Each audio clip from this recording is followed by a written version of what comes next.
O arcabouço fiscal prevê zerar o déficit primário nesse ano já de 2024. As previsões são para um superávit de 0,5% do PIB em 2025.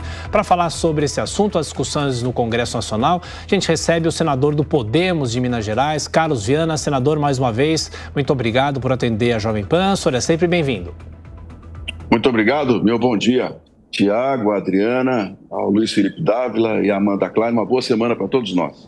Bom, senador, a gente já discutiu aqui essa semana mais curta por causa do feriado, provavelmente o Congresso Nacional deve ter uma atividade muito baixa e o próprio governo deve só enviar o texto do arcabouço provavelmente na semana que vem. A senhora acha que o Congresso vai mudar muito a proposta inicialmente? Como que deve ser o trabalho no Congresso Nacional assim que receber o documento?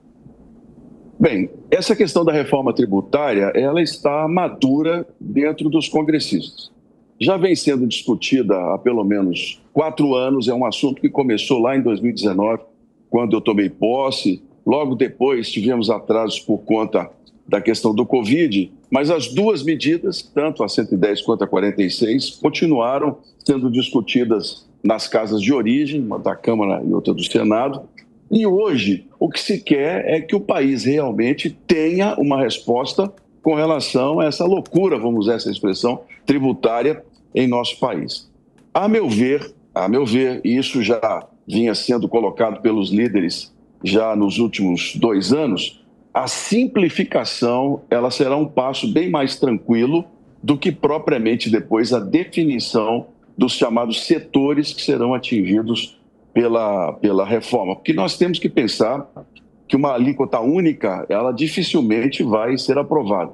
Nós temos serviços, temos a indústria, temos o agronegócio, que terá de ter alíquotas em separado, quer dizer, a discussão sobre essas alíquotas e os setores que serão atingidos vão gerar, mas a simplificação, ou seja, a autorização para que impostos deixem de existir e sejam substituídos por uma alíquota única ou duas, que simplifica a vida dos empresários, a meu ver, não terá muita dificuldade na aprovação entre nós, senadores. Luiz Felipe Dávila. Bom dia, senador Carlos Viana. Eu tenho 2 perguntas para o senhor. O senhor acabou de dizer que a reforma tributária nós devemos começar aí com a questão da simplificação de regras, e isso certamente é uma coisa muito bem-vinda. Mas existe alguma preocupação para harmonizarmos as regras tributárias do Brasil com as referências internacionais, ou seja, com os países da OCDE?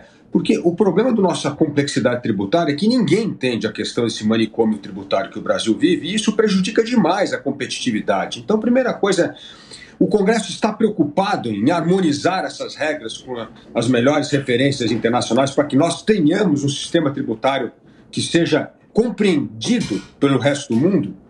E a segunda questão que eu teria para o senhor, só essa questão importante, eu quero acabou, senador, que me preocupa é que não está se discutindo eficiência do gasto público, corte de despesa.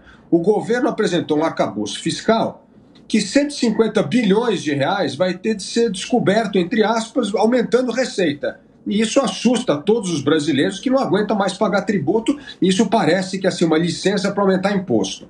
E segundo, nada está sendo feito para a parte do gasto. Ou seja, 50 bilhões de reais é corte de gasto e 150 aumento da receita. Quando, na verdade, o arcabouço fiscal, para ser crível, precisa ser exatamente o contrário. É 50 bi de aumento de arrecadação e 150 de enfrentar gasto público e eficiência do gasto. Bem, primeiro, na questão da OCDE, você está coberto de razão. Nós já deveríamos estar num segundo passo da reforma tributária, já nos adequando a regras internacionais. Isso não é possível por enquanto. Primeiro, nós temos que resolver os nossos problemas, as nossas questões de como todos os setores serão impactados sem aumento de impostos. Por exemplo, se nós aplicarmos uma alíquota única hoje sobre bens e serviços, nós vamos aumentar a carga tributária para o varejo, o comércio, e isso ninguém vai aceitar.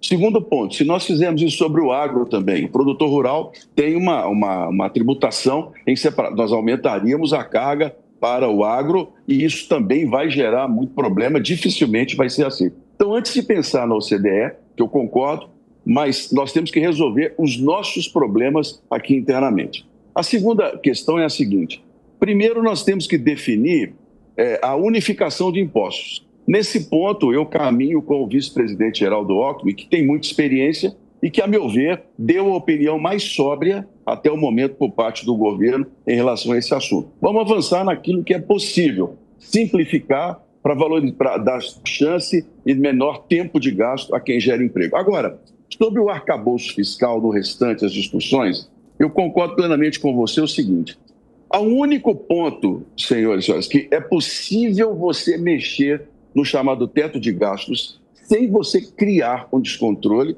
é você gastar o excesso de arrecadação. Isso já vinha sendo colocado pelo governo anterior, vinha sendo estudado pelo ministro da Fazenda, Paulo Guedes, numa forma de nós mudarmos o orçamento sem nós tirarmos a base da política fiscal. Ou seja, aquilo que se arrecada a mais em um ano poderia ser gasto no mesmo ano. No teto de gastos, vocês sabem, isso é muito rígido.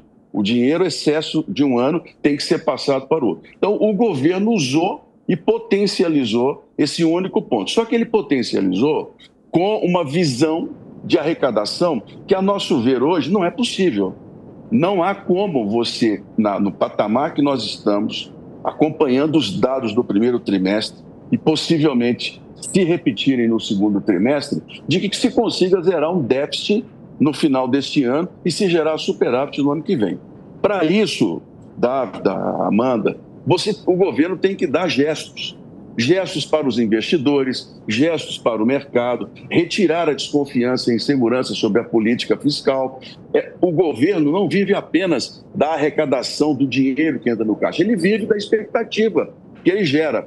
Por exemplo, vou dar um exemplo rápido aqui. Está aí o MST anunciando, esperando do governo, liberação para um abril vermelho, um maio vermelho de invasões de terra. Se isso acontecer, é um sinal claro para os investidores estrangeiros do agro brasileiro de que o país não está sob controle, de que o atual governo não comanda os próprios movimentos. Isso retira a confiança de um setor que responde por 50% da balança comercial. Se o país começa a ir mal na balança comercial, começa a depender mais de dólares, mais de endividamento. Então, há toda uma série de engrenagens que o governo tem que entender com clareza, que ele tem que sinalizar aos empresários, ao mercado, que ele tem controle dos gastos públicos, que a política fiscal está ali sendo cumprida e que a arrecadação ela é bem-vinda pelo investimento. Se isso não acontecer, o arcabouço fiscal como está hoje é inexequível. Não vai nos trazer absolutamente nada e podemos cair na tentação do governo querer aumentar impostos, até começando já por não corrigir a tabela do imposto de renda, porque morde direto na fonte de mais brasileiros, só que vai enfrentar resistências no Congresso. Isso é de todo mundo, todos os partidos. Ninguém quer aumento de tributação no Brasil. A gente quer simplificação, alíquotas que atendam aos setores e a gente possa, quem sabe, caminhar no futuro para taxar mais o consumo do que a renda. Uma transição responsável. Mas o governo vamos dizer assim, o grande espelho de tudo isso. Se fizer a parte dele, a gente cresce e corrige a tributação. Se não fizer, inflação alta, juros altos, a gente vai continuar nesse mesmo buraco que estamos hoje. Senador Carlos Viana, pergunta agora de Amanda Klein.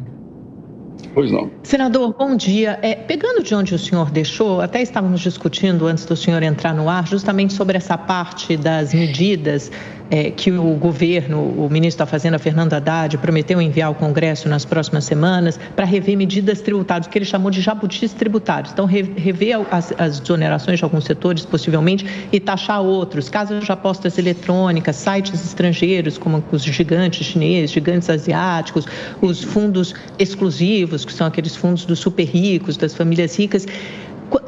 O Congresso tem viabilidade, quer dizer, tem porosidade, isso pode ser aceito pelo Congresso? Essas medidas tendem a avançar para chegar a esse aumento de arrecadação que o governo propõe de 100 a 150 bilhões de reais? Amanda, essa questão eu coloquei, é uma pergunta muito boa essa sua. A gente tem que começar a pensar que o ICMS, por exemplo, que é o imposto principal dos estados, e que é defendido muitas vezes com unhas e dentes, ele é um imposto morto.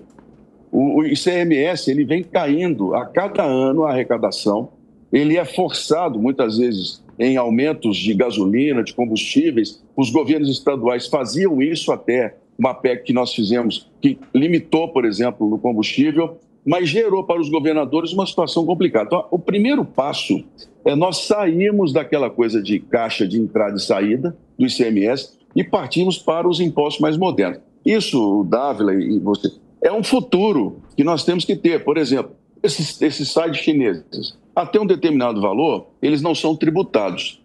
Quando a gente observa o volume de venda no Brasil que é feito por cartões de crédito, gera aquela dúvida. Peraí, será que nós não podemos ter uma tributação futura sobre essa questão das operações financeiras ou pelas operações de consumo? Substituir caixa, débito, por impostos mais modernos? É uma discussão que nós temos que fazer, porque o mundo mudou. A questão hoje é mais digital do que propriamente na balança lá dos caminhões. Isso tudo é controlável em nosso país. Então, a discussão nós temos que sair da renda e caminhar para o consumo. É uma visão que o Brasil terá.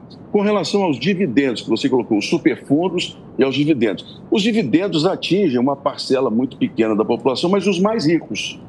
É uma possibilidade, sim, rediscutirmos o ganho individual, a meu ver. Isso gera polêmica, porque boa parte dos senadores é contra, porque tem grupos empresariais envolvidos em tudo isso, mas é uma discussão sobre aqueles que ganham muito em nosso país, já pagaram os impostos lá atrás, mas poderiam contribuir de alguma maneira a mais. É um outro ponto que gera polêmica, mas que precisa ser discutido para a gente ter uma igualdade maior, para que quem ganha menos pague menos e a gente não gere uma carga tributária maior para todo o país. E, senador, de qual forma o senhor está acompanhando a discussão entre Câmara e Senado, entre Arthur Lira e Rodrigo Pacheco, sobre as tramitações de MPs? O governo estaria com a intenção de reencaminhar pelo menos 4 MPs ao Congresso em forma de projeto de lei em regime de urgência? A estratégia é válida? O governo acerta quando decide unificar as medidas provisórias e pede o rito que foi usado durante a pandemia. É uma questão do presidente do Congresso concordar. O que está acontecendo é uma disputa de espaço político que a gente precisa tornar claro que a Constituição é muito firme nisso. Nesse ponto, o presidente do Senado, Rodrigo Pacheco, está coberto de razão. A Constituição brasileira diz que medidas provisórias têm 120 dias para tramitar. Elas precisam passar pela Câmara e pelo Senado. E quem tem que ter umas reuniões de comissões mistas. Não há que se fugir desse texto, porque você não tem mais nenhum tipo de momento extraordinário, de emergência. O que o Lira fez, politicamente, é usar disso, naturalmente, como líder da Câmara, para se fortalecer como líder. Só que ele pode fazer o esforço que ele quiser, mas tem que ser respeitado o regime constitucional. Rodrigo Pacheco está certo ao dizer que nós temos que ter 12 senadores, 12 deputados e que a Câmara tem que ter um determinado prazo e o Senado outro. E, pelo menos na questão do prazo, nós já avançamos. Na última reunião de líderes, já foi acertado que a Câmara ficaria os primeiros 30 dias com a comissão mista, a Câmara teria 50 dias e o Senado teria 40, ou seja, 120 para aprovação. Nessa questão do prazo, nós já estamos com a possibilidade de votação acertada nas próximas semanas. Senador Carlos Viana, do Podemos de Minas Gerais, mais uma vez obrigado pela atenção com os ouvintes e telespectadores da Jovem Pan. Boa semana, senador. Para você também, muito obrigado.